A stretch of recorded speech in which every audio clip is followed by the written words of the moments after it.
अस्सलाम वालेकुम। आज हमारा जो टॉपिक है वो है बीट इन कपल ऑसिलेशन, जिसमें हम थ्योरी भी कवर करेंगे और अपने मैथमेटिकल भी कवर करेंगे और साथ में हम वीकनेस भी उसकी डिस्कस करेंगे। ये बहुत ही इंटरेस्टिंग टॉपिक है। तो हम सबसे पहले इसकी थ्योरी की तरफ आते हैं। Let us perform a simple experiment. Take two identical pendulum A and B and connect them with a spring whose relaxed length is exactly equal to the distance between the pendulum bob as shown in figure. जैसे कि हमने figure में देखा है, दोनों pendulum क्या है, इडेंटिकल message के साथ हैं और लेंथ भी उनकी क्या है, एक ही फासले पर एक ही लेंथ में है वो। Hold pendulum B at its equilibrium position and gave a displacement say A to the pendulum A. Now release both bob from A to B and it is at rest, which we call the T is equal to 0. Mean के जब दोनों Bob relax हैं, उन्होंने कोई distance cover नहीं किया, उस time क्या है हम लोगों का 0 है। तो इस दौरान एक इंटरेस्टिंग फिनोमेना हम क्या करते हैं, ऑब्जर्व करते हैं। Pendulum A swing from side to side but it amplitude continuously decrease. Pendulum B which was initially undisplaced, यानी कि पेंडुलम बी ने अभी इनिशियली कोई डिस्प्लेसमेंट कवर ही नहीं किया, began to oscillate and its amplitude continuously increase. उस वक्त उसका एम्पलीट्यूड क्या है, कंटिन्यूसली इंक्रीज हो रहा है, बढ़ रहा है। After some time the displacement of A is momentarily zero and that of B become equal to zero. यानी कि जो ए है वो तो ज़ीरो है, लेकिन बी क्या है, इक्वल हो रहा है ज़ीरो की तरफ। तो हम कह सकते हैं कि ए बी के इस टाइम इक्वल हो रहा था। स्टार्टिंग कंडीशन इज रिवर्स, यानी कि जो कंडीशन स्टार्ट हुई थी अब वो क्या होनी स्टार्ट हो गई, reverse. The motion of B is reverse back to A and the sequence of event continues, यानी कि जो हमारा सीक्वेंस स्टार्ट हुआ है ए से बी की तरफ जाने का, वो दोबारा वो चलता रहेगा, वो स्टॉप नहीं होगा जब तक कि जब तक कि हम लोगों का एम्पलीट्यूड और मतलब एनर्जी ख़त्म ना हो, क्योंकि एनर्जी एक दूसरे में कंजर्व हो रही है जिसकी वजह से वो स्टॉप नहीं हो रहा। तो फ्रिक्शन की वजह से लास्ट में उसने स्टॉप होना है। The energy is transfer from one pendulum to other. The energy originally given to A does not stay with A is gradually transfer to B and continues to shuttle back and forth between A and B. तो one round trip for the energy from A to B and back to A technically called beat. तो हम beat की definition क्या है हम लोगों की, एक राउंड ट्रिप यानी कि एक चक्कर जो किया है ए से बी की तरफ और उसने क्या ट्रांसफ़र की है, एनर्जी। तो उस वक्त में जो हम लोगों का फिनोमेना प्रोड्यूस हो रहा होता है वो बीट का होता है। The beat period is the time for one round and it inverse of beat is क्या है, फ्रीक्वेंसी। तो हम लोगों का जो फार्मूला है वो psi A is equal to first mode of A plus first mode of second, and जो इक्वल किसके है, A one cos omega one T plus five one plus A two cos omega two T plus five two, और psi B is equal है first mode of B one plus second mode of B two is equal to B one cos omega two T plus five one plus B two cos omega two T plus five two. अब हम if the mass of M A of bob A is different from mass M B of bob B, यानी कि जो हम लोगों का Bob ए जो mess हमने अटैच किया उसका मैस और बोब बी जो दूसरा मैस अटैच किया वो क्या है, डिफरेंट है। A similar behaviour is observe, हम उस टाइम उसका क्या करेंगे, जो बिहेवियर उसका नोट करेंगे वो सिमिलर होगा, क्योंकि पेंडुलम केस में मैस क्या है, मैस कोई भी अप्लाई यानी कि मैस का कोई भी उस पर मैथ्स पर कोई भी उसकी कंडीशन अप्लाई नहीं होगी, यानी कि मैथ्स इस सूरत में डिपेंड नहीं करता पेंडुलम केस में। The energy keep bouncing back and forth between A and B except that the amplitude of A never become zero. तो उस टाइम उसका एम्पलीट्यूड इसी वजह से उसका ज़ीरो नहीं होता। Energy exchange is not complete, यानी कि एनर्जी जो है वो उसकी एक्सचेंज कंप्लीट नहीं होती। The observation are predicted by above equation which give the displacement as a function of time, the instantaneous velocity of each pendulum obtained by differentiating this equation with respect of time। यानी कि जो हम लोगों के पास Sai a और psi b की values हैं, जो उसकी डिस्प्लेसमेंट वैल्यूज़ हैं, इक्वेशन अगर उनका डिफरेंशियल लें तो हमें जो वैल्यूज़ मिलेंगी, यानी कि जो इक्वेशन हमारे पास आएंगी न्यू, वो इंस्टेंटेनियस वेलोसिटी की आएंगी। तो उसका डिफरेंशियल लेने से जो हमारे पास इक्वेशन आई है वो minus A one omega one sine omega one T plus psi plus five one minus A two omega two sine omega two T plus five two और साई बी में is equal to minus B1 omega 1 sine omega 1t plus phi 1 minus B2 omega 2 sine omega 2t plus phi 2। तो अब हम अभी उसी topic को beat इन oscillation का हम क्या देखेंगे मैथमेटिकल फॉर्म में, कि ये किस तरह हम लोगों की इक्वेशन सिंपल हार्मोनिक मोशन के मुताबिक आएंगे। तो the displacement of first mode, तो हमने पीछे ये इक्वेशंस पढ़ी है कि first mode of A is equal to normal mode A plus normal mode A2, और फिर ऐसे psi B is equal to उसकी जो वैल्यू है साई ए की वो A1 cos omega 1t plus phi 1 is plus A2 cos omega 2t plus phi 2। ये question 1 का नाम देंगे। फिर हम देंगे the displacement of second mode, वो जो इक्वेशन अब सेकंड मोड की भी हमने पढ़ी है कि psi B is equal to normal mode B1 plus normal mode B2। And इसकी इक्वेशन जो हम लोगों के पास पीछे हमने देखी थी कि psi B is equal to B1 cos omega 1t plus phi 1 plus B2 cos omega 2t plus phi 2। ये क्वेश्चन 2 का नाम देंगे। फिर हम इसका क्या लेंगे, डिफरेंशियल लेंगे, कि इसलिए हमारे पास इंस्टेंटेनियस वेलोसिटी आ जाए। अप्लाई करें डिफरेंशियल को, तो हम लोगों के पास अब जो फाई ए जो डॉट आ रहा है हम लोगों का वो है minus A1 omega 1 sine omega 1t plus phi 1 minus A2 omega 2 sine omega t plus phi 2। हमने क्या किया, हमने अपनी इक्वेशन 1 का डिफरेंशियल ली है। तो डिफरेंशियल लेने से हमारे पास क्या आया है, साई ए डॉट की वैल्यू हमारे पास आई, जिसे हमने इक्वेशन 3 का नाम दिया। फिर हमने डिफरेंशियल अप्लाई किया इसी तरह साई बी पर। तो साई बी पर डिफरेंशियल अप्लाई करने से जो हमारे पास न्यू इक्वेशन आई है वो है ये psi B dot is equal to minus B sine omega 1t plus phi 1 minus B2 omega 2 sine omega t plus phi 2। तो इसे इक्वेशन 4 का नाम दिए। फिर हमारे पास इनिशियल कंडीशन है जब हमारी जो बॉब है वो रेस्ट में थी। हमने पीछे अपनी थ्योरी में पढ़ा था कि जब बॉब रेस्ट में होती है तो उस टाइम क्या होता है, हमारी कंडीशन टोटली मतलब टी जब ज़ीरो होता है तो कंडीशन ऑलमोस्ट ज़ीरो हो जाती है। तो हम देखते हैं कि हमारे जो साई ए है वो ज़ीरो होता है, साई बी जब ज़ीरो होता है और साई ए डॉट ज़ीरो होता है और साई डॉट बी ज़ीरो होता है, उस टाइम हमारी क्या होती है, हमारी फॉर्मल कंडीशन है। जब हमारी बॉडी एंगुलर वेलोसिटी या एंगुलर फ्रीक्वेंसी से मूव कर रही होती है तो ओमेगा 1 हमारी किसके इक्वल हो जाती है, ओमेगा नोट के। उस टाइम हमारा A1 जब A1 और B1 इक्वल होते हैं तो when bob B is moving with angular frequency when omega naught is equal to omega 2, तो उस वक्त ओमेगा नोट किसके इक्वल हो जाती है, ओमेगा 2 के। तो हमारा जो B है B2 वो B1 के B1 के जैसे A1 B1 के इक्वल हुआ है, इसी तरह B2 A2 के इक्वल नहीं होगा, बल्कि B2 माइनस MA और MB A2 के इक्वल होगा। तो वजह क्या है, क्योंकि एम्पलीट्यूड दोनों जो डिपेंड कर रहा है वो मैसेज पर कर रहा है और मैस दोनों के क्या हैं, डिफरेंस हैं। और जब एक स्प्रिंग का या कुछ भी जो हमने फिजिकल बीच में कोई चीज़ अटैच की होगी, अगर स्प्रिंग में ए और बी बॉब जुड़ी है, अगर एक एक्सपैंड हो रहा है तो दूसरा कंप्रेस हो रहा है, या दूसरा कंप्रेस हो रहा है तो एक एक्सपैंड हो रहा है, जिसकी वजह से वो जो बॉब है वो नेगेटिव साइड पर मूव कर रही है। तो वो उसकी वजह से क्या आ रहा है, नेगेटिव साइन आ रहा है। इसी वजह से B2 की वैल्यू जो है वो इज इक्वल है minus MA over MB A2। फिर हम पुट करते हैं फॉर्मल कंडीशन में अपनी फॉर्मल कंडीशन ले लेते हैं और उन्हें पुट करते हैं अपनी उन इक्वेशंस में। जो हमारे पास 4 इक्वेशंस हैं बड़ी, जो डिस्प्लेसमेंट की है साई ए के लिए, साई बी के लिए, साई ए डॉट के लिए और साई ए डॉट बी के लिए। तो हम इनकी वैल्यूज़ पुट करके देखते हैं।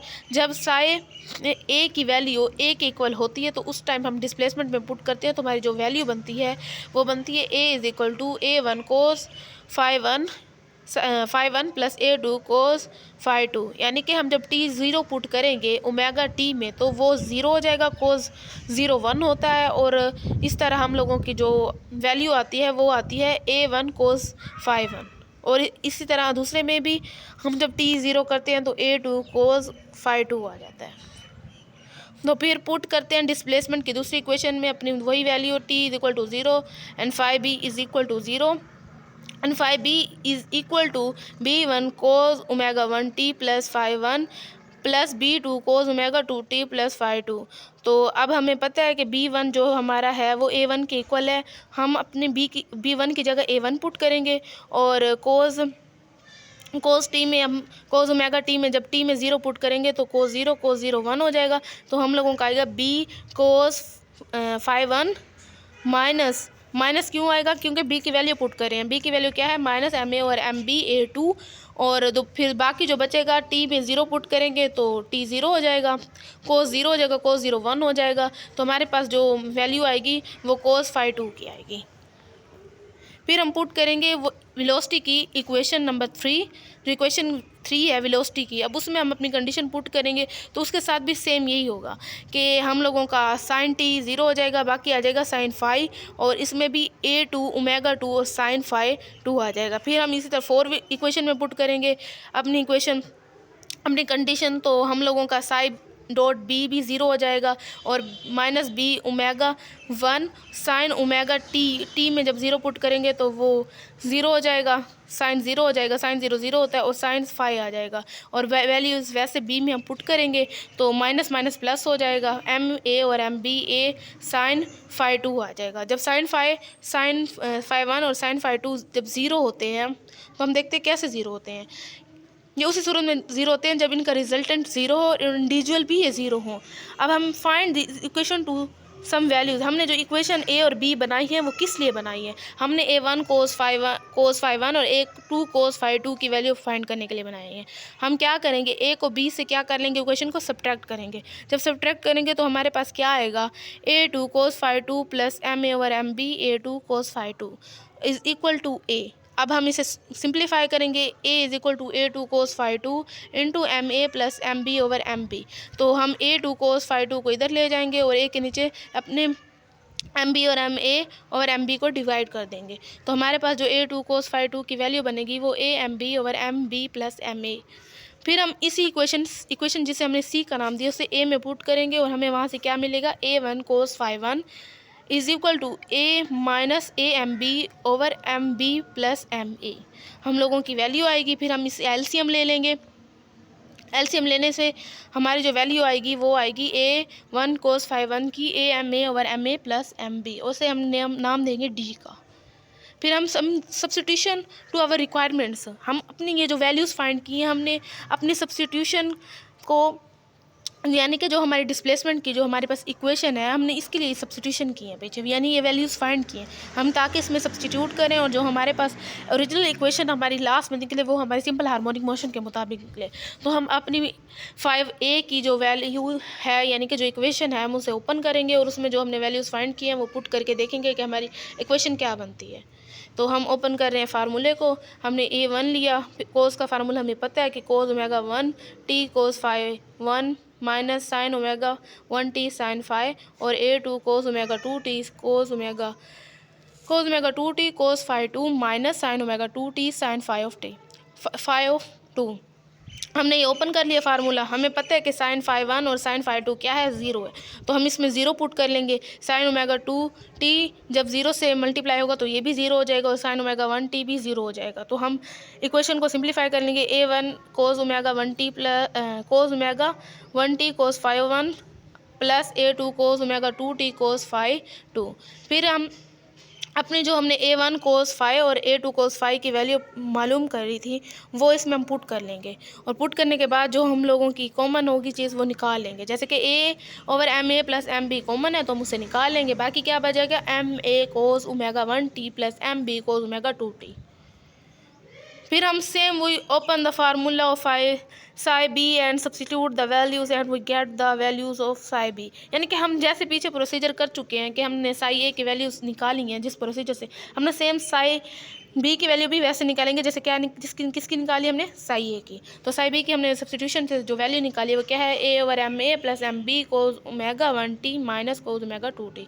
हमने पीछे साई ए की क्या वैल्यू निकाली है, A over M A plus M B into M A cos omega 1 T plus M B cos omega 2 T. तो इक्वेशन क्या है, एफ का नाम दिया। The equation is representing in according to simple harmonic motion, यानी कि जो हमारी इक्वेशन है वो सिंपल हार्मोनिक मोशन के मुताबिक रिप्रेजेंट नहीं हो रही। तो हम कुछ मैथमेटिकल एक्सप्रेशन एज्यूम करेंगे। The frequency we have omega 2 and omega 1, we take difference of omega 2 into omega 1 and take mean of it। यानी कि omega 2 जो हमारे पास पीछे फ्रिक्वेंसीज हैं हम उनको क्या करेंगे, माइनस करेंगे और फिर उनका क्या लेंगे, मीन लेंगे, और जो उसको रिप्रेजेंट किससे करेंगे, ओमेगा m से करेंगे। और फिर हम इसी तरह सिमिलरली हम उसी ओमेगा 2 और ओमेगा 1 का एवरेज भी लेंगे और उससे और रिप्रेजेंट किससे करेंगे, ओमेगा a से। तो जब हम omega, the purpose of introducing omega a and omega m is converting to simple harmonic motion. Omega और ए और ओमेगा एम का सिंपल मकसद क्या है कि इन्हें हम इंट्रोड्यूस इसलिए करवा रहे हैं कि सिंपल हार्मोनिक मोशन के इक्वेशन हम ड्राइव कर सकें। तो हम क्या कर रहे हैं, ओमेगा ए और ओमेगा एम को ऐड कर रहे हैं, उससे हमें जो इक्वेशन मिल रही है, और omega a omega m is equal to omega 2, यानी कि ओमेगा 2 की वैल्यू मिल रही है। फिर हम सब्ट्रैक्ट करें ओमेगा ए और ओमेगा एम को, तो हमारी जो वैल्यू आ रही है omega a minus omega m, वो आ रही है ओमेगा 1 के इक्वल। तो हमने इसे इक्वेशन दी है एच का नाम। फिर हमने put the substitution of g and h in equation e and f, यानी कि जो हम लोगों ने सब्स्टिट्यूशन की है जी और एच, ओमेगा 1 और ओमेगा 2 की जो वैल्यू निकाली है वो हमने अपने साई ए और साई बी में हम पुट करके देखेंगे डिस्प्लेसमेंट इक्वेशन में।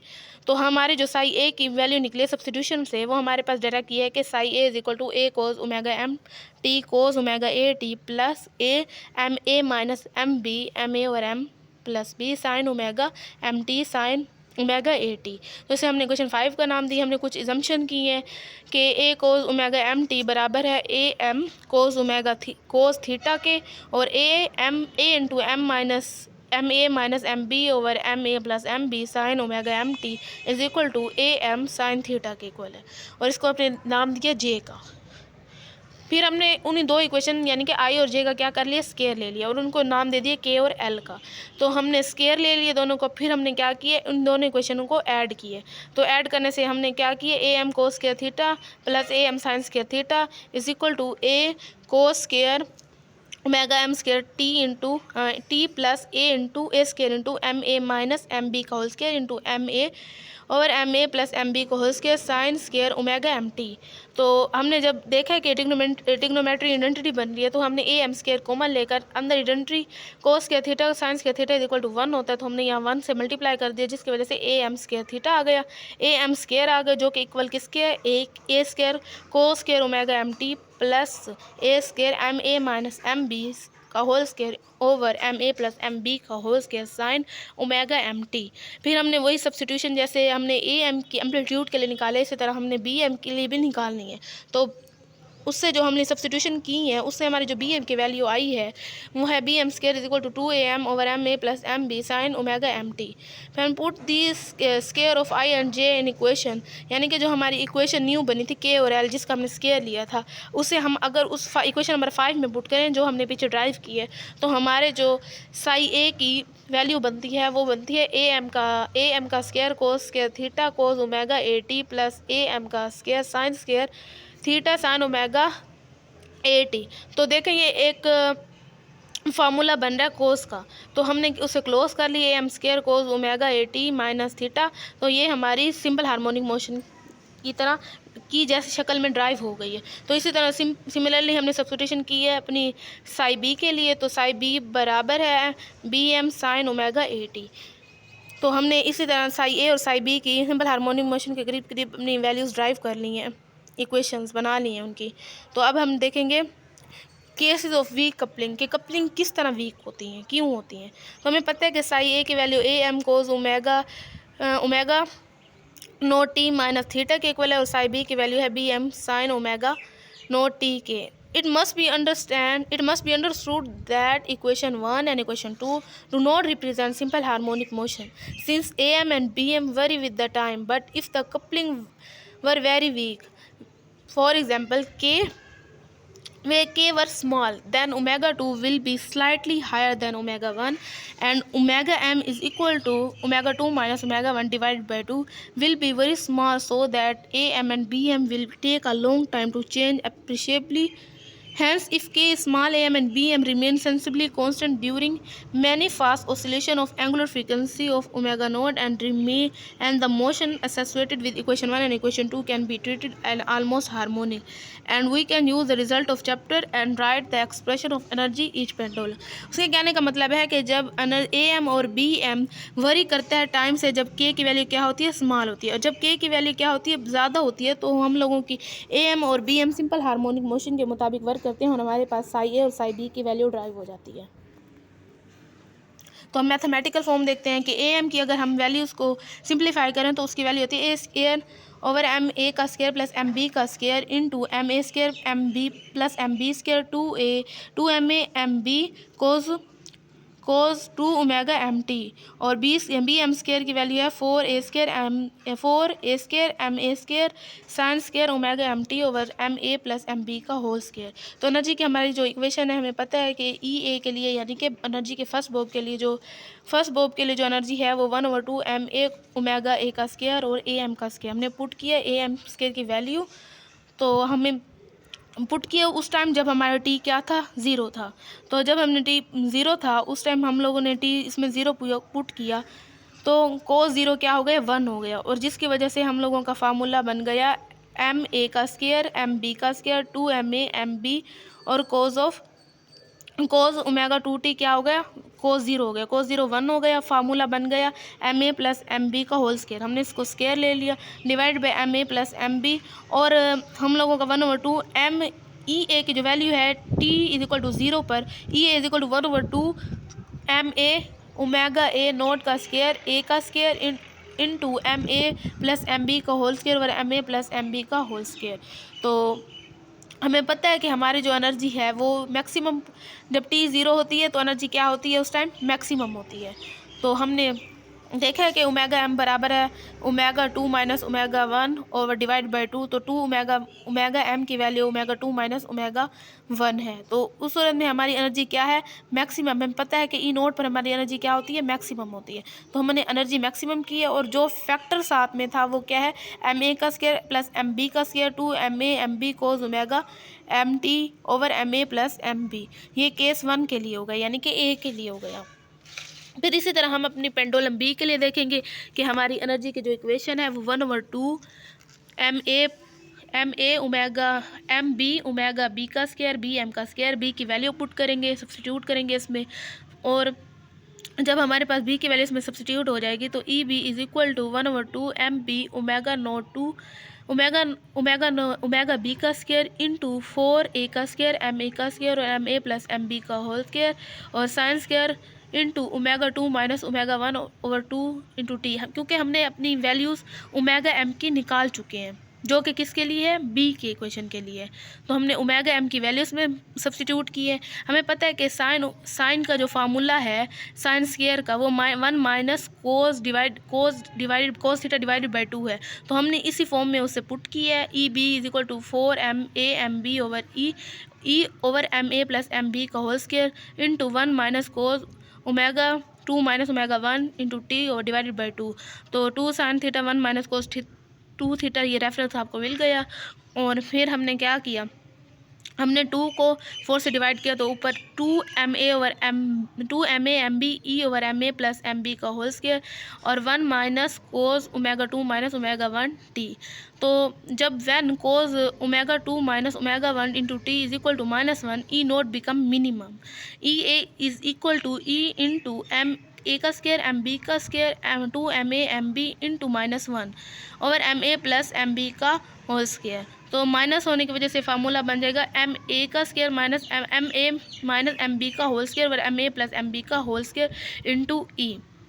जब ई भी क्या होगा, मैक्सिमम होगा, उस टाइम हम लोगों का E cos omega 2 minus omega 1 is equal क्या होगा, -1 के। E B is equal to 2 M A M B E और M A plus M B का whole square into 1 minus into -1, तो माइनस माइनस प्लस हो जाएगा और 2 हो जाएगा, 2 to the 4। E B is equal to E 4 M A M B over M A plus M B का whole square. The values of EA become maximum if cos omega 2 minus omega 1 is equal to +1। तो जब +1 होगा तब maximum होगा, जब minus होगा तब minimum होगा। तो E A is equal to E M ए का स्केयर प्लस एम बी का square 2 M A into 1 over M A plus M B. E A is equal to E. For example the values of E A become maximum if cos omega 2 T is equal to minus omega 1 into T. तो for example omega 2 minus omega 1 into T, यानी कि जब period कोस का क्या होगा, circle यानी कि cos integer cos is equal to 0, 2 pi और 4 पाई के इक्वल होगा। और T2 is equal to 2 pi over omega 2 minus omega 1। T is equal to 2 pi over 2 pi F2 minus 2 pi F1। Omega की values हमने put की हैं just 2 पाई F और 2 pi F1। और वो ओमेगा क्या है इस टाइम फ्रीक्वेंसी में 2 पाई से कॉमन ले लेंगे, वो कैंसिल हो जाएगा और हमारे T की वैल्यू आ जाएगी T is equal to 1/F2 minus F1। फिर T is equal to 1/V2 minus V1 minus V1 हम रिप्लेस करेंगे। व्हेन फ्रिक्शन इज 0 EA प्लस EB is equal to E। The total energy of the system remain constant. हम सबको पता है कि total हमारी एनर्जी का सिस्टम की एनर्जी हमेशा कांस्टेंट रहती है। This is so because when we assume that the friction to be absent, then we conclude the energy keep bouncing back and forth between two pendulum of frequency VB is equal to V2 minus V1. Such the energy of a pendulum A is not completely transferred to pendulum B. In the other word, that an energy exchange is not completely. तो आज का topic यहीं पर ख़त्म होता है। अल्लाह हाफिज़।